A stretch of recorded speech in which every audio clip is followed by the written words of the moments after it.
you told your friend you're not okay? And tell me what's wrong and why you never said you felt that way. And guess you're trying to stay strong and fake a smile until I look away. 안녕하세요. 제주도에서 미국 주식에 투자하며 조용히 살고 있는 명상의 시간입니다.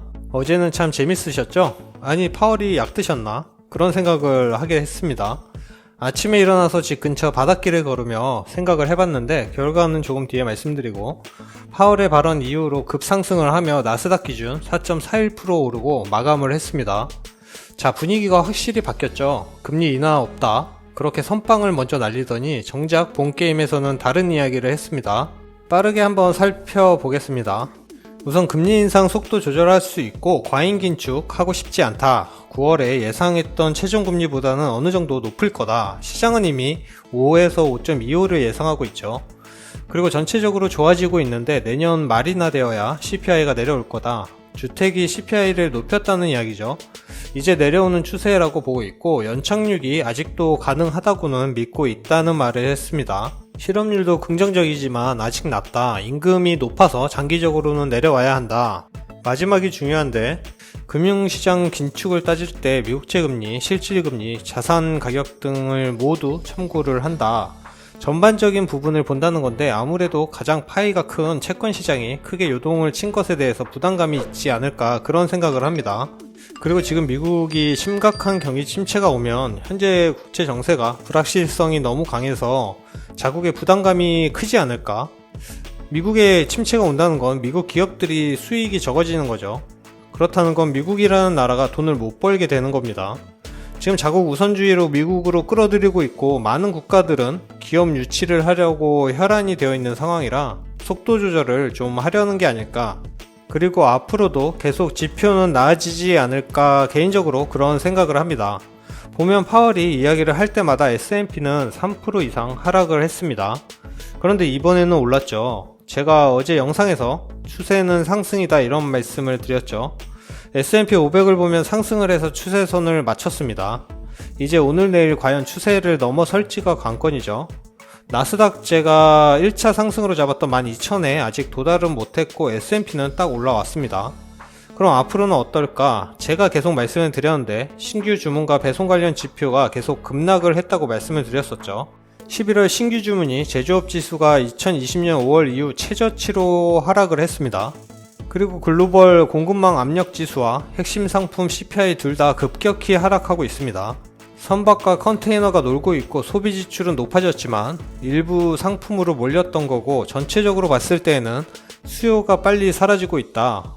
그리고 S&P 500과 달러의 지금 차트를 비교했을 때 추세가 바뀌고 있죠. 지금 원달러 환율도 1,300원이 깨졌었죠. 제가 예전에 원달러 환율이 1,400원이 넘을 때 지금 사도 되냐고 많은 분들이 물어보셨는데, 제가 차트 비교하면서 달러가 약세로 돌아서면 증시는 올라왔다. 그래서 레버리지 같은 경우에는 환율이 내려가면 수익이다, 그런 말씀을 드렸었죠. 뭐 사셨는지는 모르겠지만 저를 보면 지금 수익을 유지하고 있는 중이죠. 근데 뭐 앞으로가 밝다고는 확답을 못 드리겠습니다. 우선 표를 보시면 이건 업종별로 정리해고 내역을 보여주는 건데, 하늘색 가장 긴 막대표가 테크놀로지, 기술 업종의 정리해고가 가장 많습니다. 거의 3분의 1이 되고, 그 위로는 글씨가 작아서 잘 안 보이시겠지만 서비스, 웨어하우징, 물류 뭐 그런 순위인데, 기술 업종이 해고를 많이 한 건 앞으로의 전망이 좋지 않다고 각 기업들이 예상을 하는 거죠. 정말 우리가 바라던 산타랠리는 요건은 충족이 조금 됐지만 내년은 기업들의 매출이 줄어들 게 뻔해서 상반기나 늦으면 뭐 내년 하반기에는 안 좋지 않을까, 그런 생각을 합니다. 제 계좌를 보여드리면 야욕과 탐욕 먼저 보면 전에 또 이 정도 올라왔던 적이 있었죠. 평가손익은 비슷한데 다른 게 뭐냐면은 그때는 속쓰리 많이 올라왔었는데 이번에는 가장 많은 비중을 차지하는 TQ가 올라와서 같은 손익을 만들었습니다. 그렇다는 건 이제서야 나스닥이 좀 올라오지 않을까? 제가 나스닥이 안 올라와서 TQ를 더 매수를 했었죠. 이 분위기로 좀 상승을 했으면 좋겠습니다. 욕심 계좌를 보면 이것도 TQ가 30%가 돼가고 있죠.